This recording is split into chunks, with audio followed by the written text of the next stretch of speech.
Crowhill here. Today we review an ESB and discuss populism.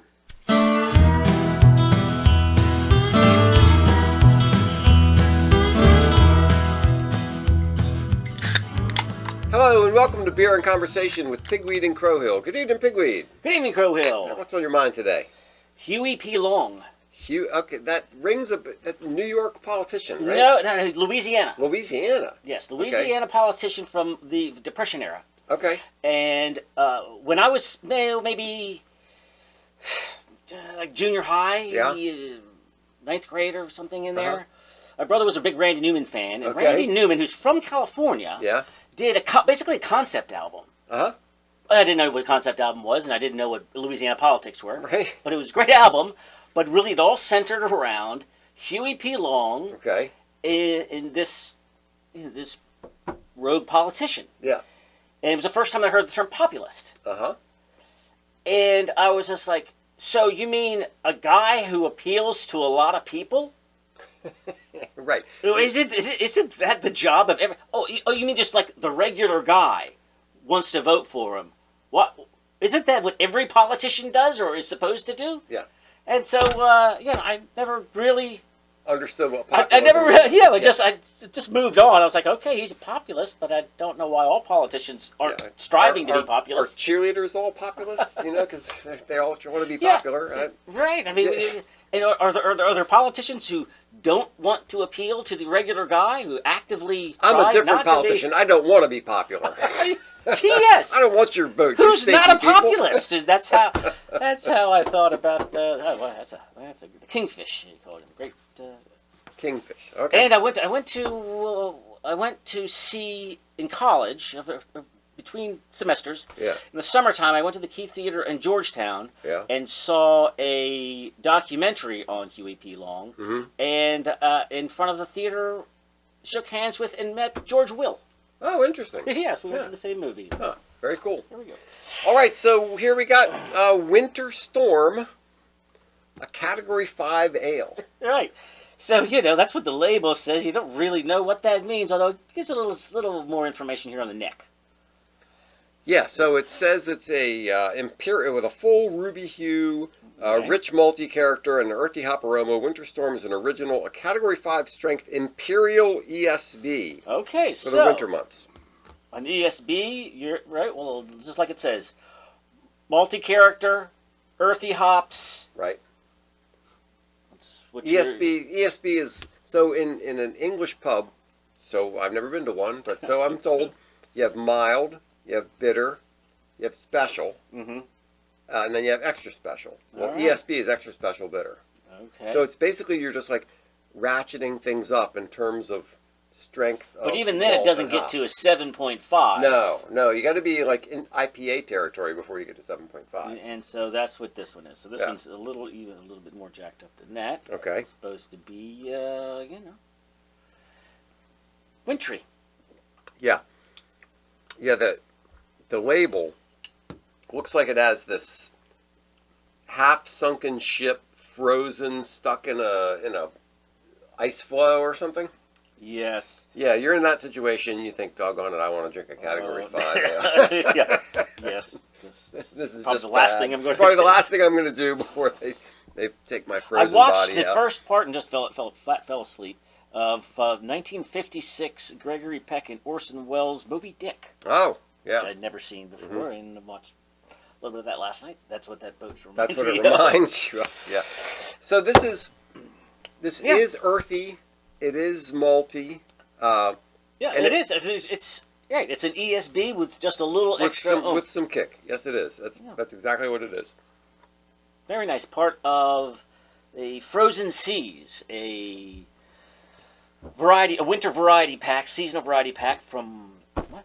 Blind Dog? No, not Blind Dog. Heavy Seas. Heavy Seas. Heavy Seas. And and they're all, I think, 7.5. I don't think it goes below. There's 2 7.5s, a 9.5, and a 12. Okay. So, yeah. So that is heavy weather. Sitting around the fire and not going anywhere. Not going anywhere. That's right. Okay, so populism. When you think of populism, who do you think of? after Huey P. Long. Yes. So, yes, the next time I got that, I would say Donald Trump. Sure. Yeah, everybody calls Donald Trump a populist. But I like where I'd say the previous most politician that term was applied to, I can't really think of. Yeah, I'm kind of drawing a blank. I don't know, but it did become a slur against Trump. People would say, "Oh, he's a populist," as if Well, let's get into that. Well, again, so back to my 8th grade version of why wouldn't everybody want to be a populist? Why did people say it with a sneer and derision when they say, "Oh, populist"? What? Oh, because the regular guy likes him. What kind of jerk?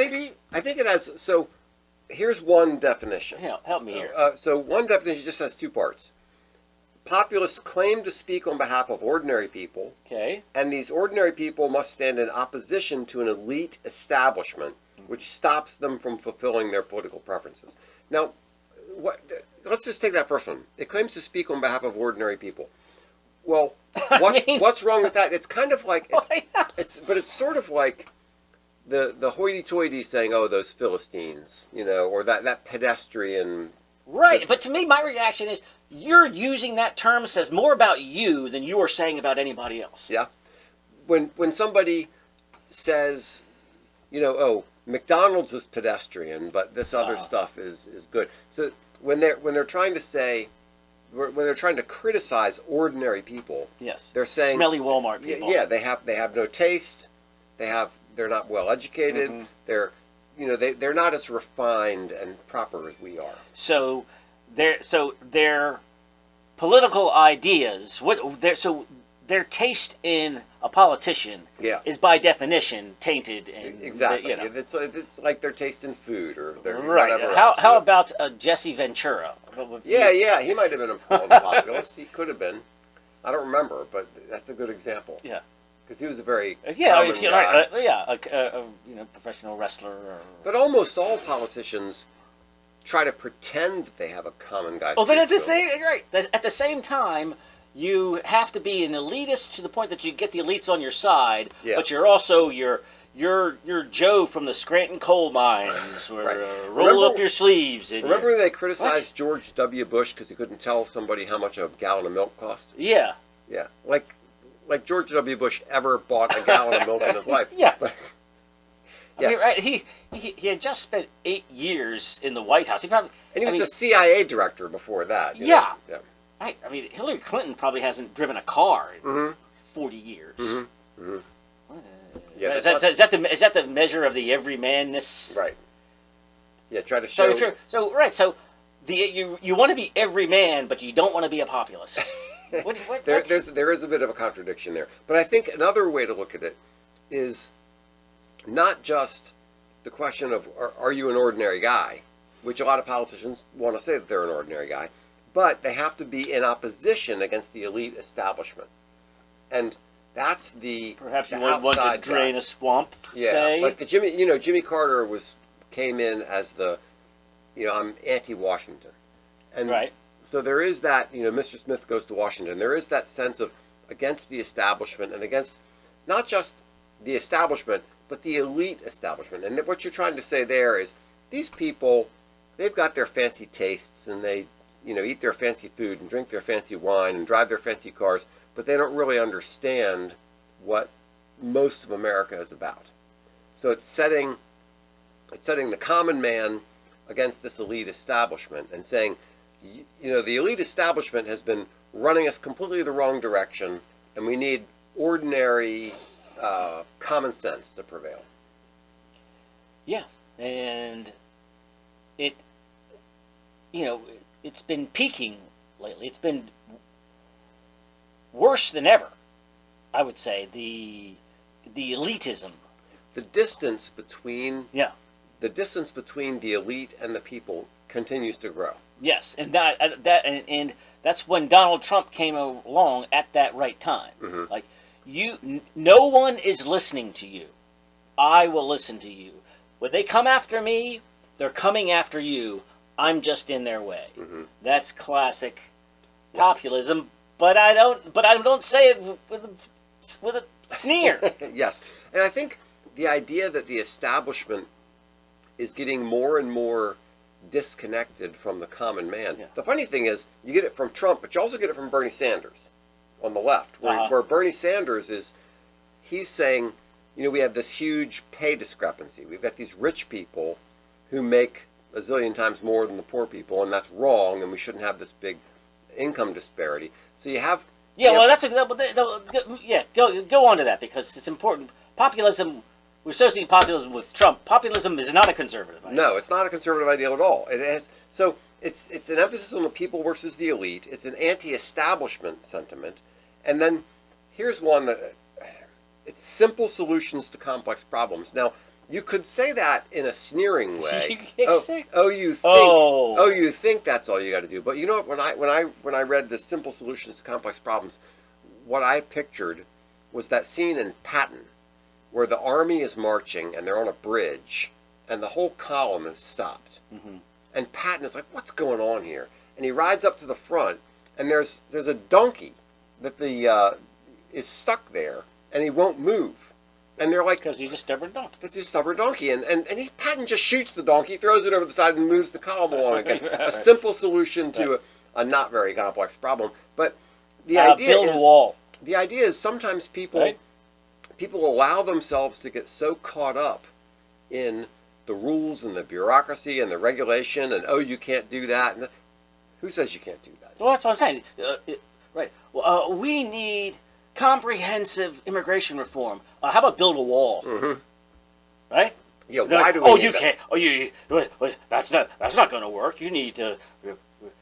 We need, smart people with PhDs to come up with new policies. Or you could just build a wall. How about that? Just get some construction workers. And so one element of populism is this idea that all these so-called smart people really haven't done things very well. They come up with this elaborate, complicated system that they think is so smart, but give each other fancy degrees. And, that's right. Yeah. It's sort of like the old story. The truck is driving along, and it's going under a bridge, and it gets stuck under the bridge because it's too tall to go under this bridge.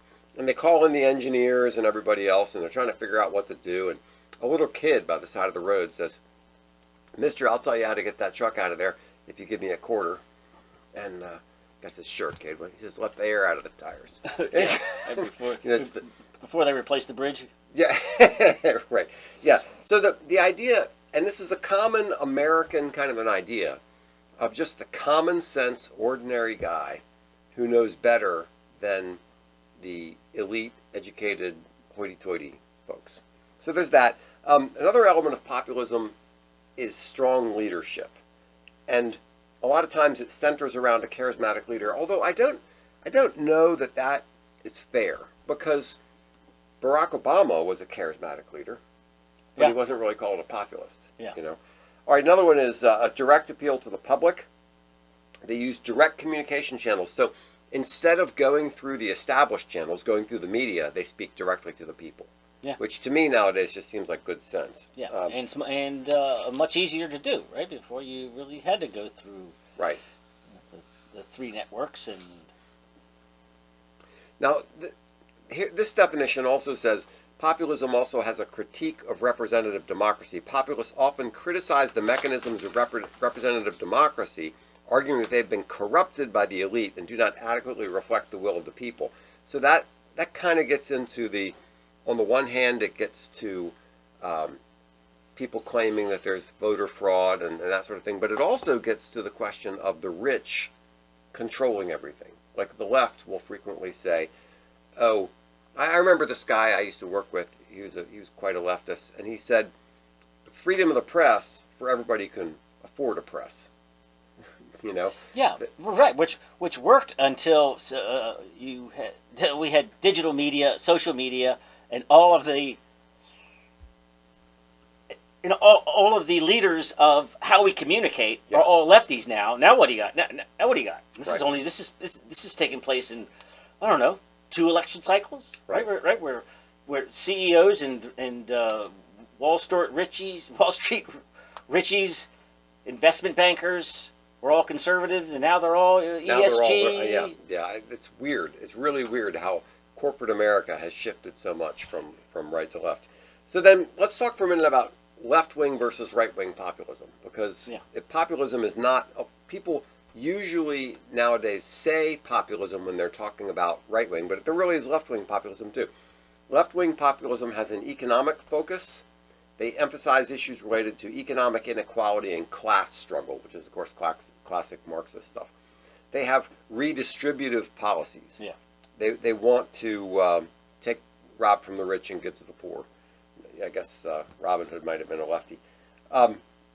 They're anti-corporate, typically. Like Bernie Sanders is very anti-corporate. Right. And then a lot of times it's more inclusive rhetoric, where they're trying to emphasize solidarity among different groups of people, where right-wing populism tends to be a little more exclusionary sometimes. It's more us versus them, where left-wing rhetoric is inclusive.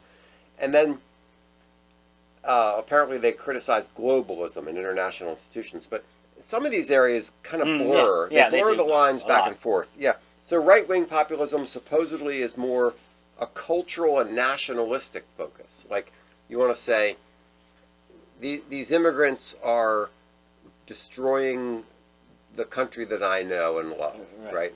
Yeah, so there's that sort of thing. Anti-immigrant. It's more exclusionary rhetoric. It's more stuff like, we can't let in these people who don't know our language and that kind of thing. Yeah. A nationalist appeal, a nostalgic appeal. The Hungary, the France, the America that you grew up with, that your parents knew, is now being threatened, right? That would be conservative populism. Yeah, I go out to the store and I can't even speak English to the people anymore because right. So then there's more of a question of national sovereignty, where the left tends to blur national sovereignty issues. But there is, Bernie Sanders is the populist, and there is left-wing populism, but all the attention gets drawn towards the right-wing populism, which is now, it seems to be a bit of a thing in the last few years with Brexit and with a lot of things in Europe. There have been a lot of somewhat right-wing, right-wing, there isn't much of a right-wing in Europe, but somewhat right-wing people in Europe. Yeah. Italy, Hungary, right. And Poland. I think what's driving it is people are fed up with the civil servant class who think they know better than everybody else, who's going to tell everybody else what to do. Yeah, I mean, it's the entrenched. Whoa, sorry. Okay, Right, technical I'm glitch back. there. That was weird, but we're back. Okay, sorry. So you were searching for some term.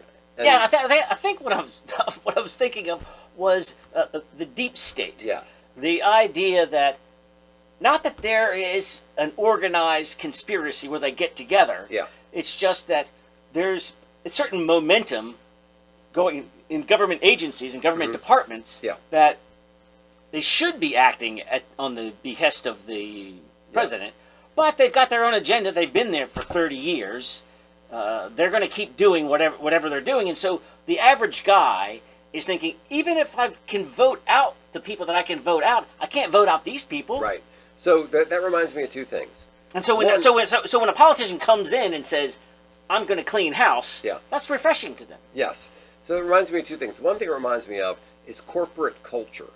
Like somebody goes and they start to work for some company and they sort of absorb the culture. They just become part of the culture. Yeah. And that's what happens when somebody goes and they work for the government. They absorb the government culture. Yeah. But then the deep state adds one additional layer to that, which is that I think that I'm electing people to run the government, but wait a minute.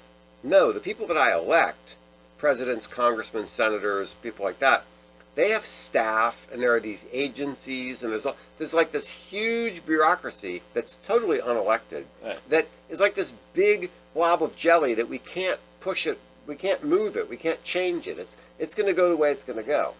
Yeah. I mean, you can change who runs the Department of Education or the EPA or something like that, but you're not changing all, You're not changing all the the way attitude down. of all the people. It reminds me a little bit of... You can redirect things, Yeah. but they've got their own agenda that they've been working on for whatever. Supposedly, Douglas MacArthur said something after Harry Truman did one thing or another. Douglas MacArthur said, I don't see why the military should be subject to these temporary men in the White House. Yeah. It's the same kind of an attitude where if the military has this agenda and this objective, and they're saying, oh, well, who's this temporary guy? Who's the Right. We've got a 20-year plan Mm-hmm. to isolate and dominate China or Mm-hmm. whatever it is. But then every 2 years you get It's a new flip-flop batch back and of forth. Yeah, yahoos. exactly. Yeah. All right, so one of the things about populism is that it seems like you're getting the common man, but you could also say you're getting the uneducated man. That's part of the sneering. That's part of the sneering, Yeah. right? So that one view of it is, well, this is democracy. We're getting the voice of the people. The voice of the people is the voice of God, or whatever that phrase is. But on the other hand, you have the sneering contempt of somebody like Hillary Clinton, who says, "Oh yeah, this is what these Walmart shoppers think." Right. Who cares? That's why what you were saying earlier is you play both sides by going, look how qualified I am by by going to Yale and Harvard. However, my dad owned a grocery store, right? Yeah. So You're trying to play both yes. sides. You're trying to play both sides, and this is something that Vivek brought out in one of the recent debates, where he was saying foreign policy experience is not the same thing as foreign policy wisdom, and somebody can have all kinds of government experience. They can go to Harvard. They can know all this stuff, but that doesn't necessarily mean that their solutions are smart. Right. And a lot of times, populism is ordinary people saying, "Hey, wait a minute. Why don't you just do this?" Yeah. Why are we spending tens of billions of dollars on this while not spending it on things at home? Right. Right. Exactly. Yeah. So that's populism. Dan Crenshaw defined populism as, "We'll tell you what you want to hear rather than what's true." And after I heard that, I thought, Dan, really? You think you're telling us what's true? It seems a little arrogant to me. Yeah, that's a little snooty. Yeah, it is a little snooty. For a guy that I generally like. I generally like him too. But, so one element of it is... Are we ready to go south of the equator or We not? we are, yes. Yeah? Yeah. Javier, so Argentina had, ever since the Peronistas, It's been a mess. has been a mess. And they've been governed by leftist after leftist, until they got to, now we've got 143% annual inflation. Mm-hmm. And one party that promises to give you everything is replaced by the party who's going to give you more. And they keep getting voted in until the chainsaw shows up. So you've heard of draining the swamp? Yeah. Yes. How about the what do you call it? The chainsaw plan. And he actually Campaigned with a chainsaw. campaigned with a chainsaw. Was it a gas chainsaw? I'm hoping he didn't have an actual blade on it. I think it's just noisy. Yeah. But he's a economics professor and a libertarian. Huh? Or a fiscally responsible economic professor is like, you just can't keep spending other people's money Right. Doesn't work that way. forever. Yeah. Somebody's got to do it. And finally, they listened to him, and he was voted in. And But by a landslide, too. I think he won by more than 10% of the vote. Yes. Javier Milei eliminates half of Argentina's government ministries on the first day as president. So before he was president, he was wielding his chainsaw. Did you see the video of him with he's on a whiteboard with like sticky notes. Okay. With all the ministries on it. Yeah. And fuera means out, and he would go one at a time. He'd go, Ministry of Tourism and Sports, fuera. Ministry of Culture, fuera. Ministry of Environment and Sustainable Development, fuera. Ministry of Women, Genders, and Diversity, fuera. Ministry of Public Works, out, even if you resist. He tore off the tags of the Ministries of Science, Technology, and Innovation, Labor, Employment, Social Security, Education, Transportation, Health, and Social Development. The thievery of politics is over. Long live freedom, damn it. And I've heard some of his interviews where he's referring to leftists in very nasty language, and like, so he says something like, those shit leftists or something like this. Yes, where's this? And then no, he is not pulling. Yeah, and they would say, "What are you talking about?" Well, because they're shit. yeah. It was very funny. But so as a populist, he is how would you define him? So first he's off, libertarian. He's an outsider. Yeah. But I mean, he's a politician. He's an economics professor. He's against the elite. I guess that's the main reason why he's who are all leftists. Yes. So he says it won't be easy. 100 years of failure aren't undone in a day, but it begins in a day, and today is that day. Right? The political. It's understandable that people would be mad at all these agencies. For example, if you look at how the United States has ranked in education in the world, as the United States against other countries in the world. Yeah. Ever since the establishment of the Department of Education, it's been going down. Right. So the Department of Education has been a failure. But you can't say that because, oh, wait a minute, we can't get rid of this whole department. We can't. No. Why can't we? Why can't we just say no more Department of Education? Yeah. We existed without one for quite a long time. Yeah. So there gets to be this inside Washington attitude. Well, obviously you have to have this bureaucracy and all these smart people. Right. And the best one is it's when you dump $100 million into something and it gets worse. It's because you didn't try hard enough. You didn't dump $200 million. Exactly. You have to double down. Yes. That's right. And now the thing's become so large that you can't get rid of it. Yeah. And he's like, well, yes you can. He says there's no money. Mm-hmm. We don't have any more money. And he's How are we going to pay for these people? Yeah. And it sounds a lot like Vivek, because Vivek says that he's going to cut the federal workforce by 75% or something like that. Well, I mean, I bet it doesn't hurt.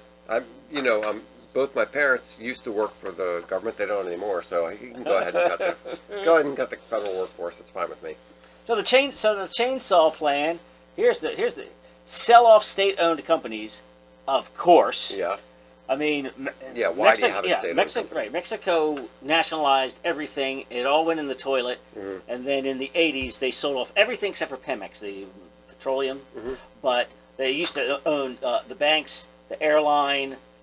Those are all sold off and better now. Of course, they're better now. Right. Slash public spending, reduce and simplify taxes, eliminate the various government agencies that seem to exacerbate the country's finances. And additionally, he suggested the country would adopt the U.S. dollar and shut down Argentina's central bank. Woo. Yeah. So let those Americans worry. I mean, I've always, I've had on my bucket list to at least one time go below the equator. Now might be my time. Well, I mean, after it cleans up the country. Give them a couple months. It'll take a little while. In the last 12 years, GDP fell 15% in a context in which we accumulated 5,000% inflation. I mean, come on, Argentina. How can you live with that? Yeah. So what happens is you have a maybe somewhat authoritarian, fiscally responsible government that balances its budget, and the country is making money and doing well, and a conservative government, and then so the next election cycle they go, a leftist government comes along and says, and you know what we'll do with that money? We'll subsidize this, we'll subsidize that, give you free this and give you free that, and everybody says, heck yeah. And then it starts to fail, and then they're met with somebody further to the left until you get to Argentina. Right. And after and finally, apparently, at least 56% of the people said, this isn't working. Yeah. Now, there have to be some people who are voting in a way against their interest, right? People who are actually getting subsidies from the government, because if you subsidize 51% of the country, right, now you're in power for life. Some people have to be saying, yes, fine, I won't get that government subsidy, but we've got to get rid of this yes, problem. But we've the rest of the country won't be going to hell in a handbasket. So why he's called a populist? Mm-hmm. Well, he's anti-elite, right? Anti-establishment, right? And he's doing the things, saying the things that the common man that's been there. A lot of populism comes down to the common man has been thinking this for the longest time, but nobody's been willing to say it. And what you're finally saying, somebody says it. And you're saying before about simple solutions. He's like, I'm not coming up with new agencies to solve problems. I'm cutting the agencies altogether. And people are going, sounds good to me. Yeah. We don't. What's it? They didn't help. They didn't help us anyway. So why do we have them? The Ministry of Genders? I think we can probably do without that one. Mm-hmm. Yeah. So there is a negative side. But I want to talk about the left wing, right wing thing in terms of this guy, because I was listening to Shapiro played this montage of the entire legacy media reacting to his victory, mm-hmm. and it just went. Everybody's first sentence was right-wing populist, far right, right-wing, far right, right-wing, far right. What makes them right-wing? Right, like you were saying before, they have to do with sometimes often cultural things, immigration things. He's not talking about any of that. What the media is showing themselves, showing their hand in this, is what they mean is reducing government. Because you can only be, you have to be a crazy person to not think that government must always be growing. Because the media used to be the common man, the reporter, the beat reporter was the ordinary common guy who's going to go stick a microphone in the face of the head of the company that is polluting the local river. Yeah, but also he's the guy who goes down to the local bar and knows the people in town. He knows the people who have power in the local area. He's probably from blue collar roots. He's not a particularly educated guy. He's just a hardworking guy who goes out and does... started in the mailroom. Yeah, and now they only get hired from Columbia Broadcasting School. Exactly. Now they go straight from university into sitting behind a desk with hair and makeup and reading a script that somebody else wrote. Yeah. That's the old media was more down among the people. It was, Jack Germond from the Baltimore Sun. He was somebody, he was a hard-drinking, serious guy who went out and knew what was going on in the city. And liberal, lefty. Yeah, lefty, but he was a guy who knew, what's going on. He knew the people. Nowadays, the people we see in the media are so divorced from the common man. They've lived completely different lives. They're so different. They go to Ivy League schools. They get these high-paying jobs. They know nothing about what the common man lives through. Right, and with respect to Javier Milei, love big government. Government is the solution to everything. Yeah. And so when you step in to say you're going to get rid of it, then you're a crazy. You're person. a filter. Well, you're a smelly populist. Yes. You're a smelly Walmart populist. You're a Philist. Yes, that's right. Because they're all for the government being in charge of this. All right, so I got two guys. Bukele in El Salvador. Okay. And Milei in Argentina. That I'm going to keep my eye on. Maybe South America is. Maybe South America. Yeah. It's going to have its turn. Maybe. Yes, when we do. I want to see moving some manufacturing from China into El Salvador. Wouldn't that be nice? When we do our isolationist show. Why don't we have a pivot to the Americas? That's what I'm going to advocate for in our isolationist show, Nick. I'm not talking about isolating it to the United States. I'm just talking about bringing all of that to our hemisphere. Mm-hmm. We'll start there. Yeah. Why don't we why don't we have better relationships with the countries in South America? Yeah, and with all of this, we've got a bunch of Yahoo Houthi rebels shutting down traffic. That everything has to go through the Red Sea and the Suez Canal. Argentina, forget all of that. Argentina has more proved oil reserves than any place in the world. Yeah. So why don't we just make friends with them and get our oil from there? And we encourage, more populism in the Americas, and instead of failed Venezuela, all these other a lot of failed states. Yeah, a lot of failed leftist states. Yes. And maybe if we see some success coming from right-wing populists, maybe it'll catch on. Although he's not right-wing, he's the libertarian. But he's the libertarian. Yeah. All right. So populism fiscally conservative it does have some slight downsides, which is it can be kind of at times it can miss nuance. And it can have simplistic solutions and that sort of thing. But when it's a choice between the simplistic, straightforward solution and the overcomplicated BS we get from the deep state and from the elite, I'll take the simplistic solution. Sometimes I will. I mean, I don't always... I don't know. I wouldn't say I'm always more comfortable rubbing shoulders with...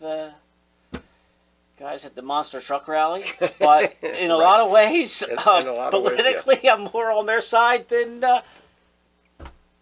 somebody from the Ivy League. People who were drinking champagne. Yeah. All right, so there we go. Populism. All right, let's call it. Cheers. Thanks so much for listening to Beer and Conversation with Pigweed and Crowhill. Remember to visit us at pigweedandcrowhill.com or send us an email at pigweedshow@gmail.com.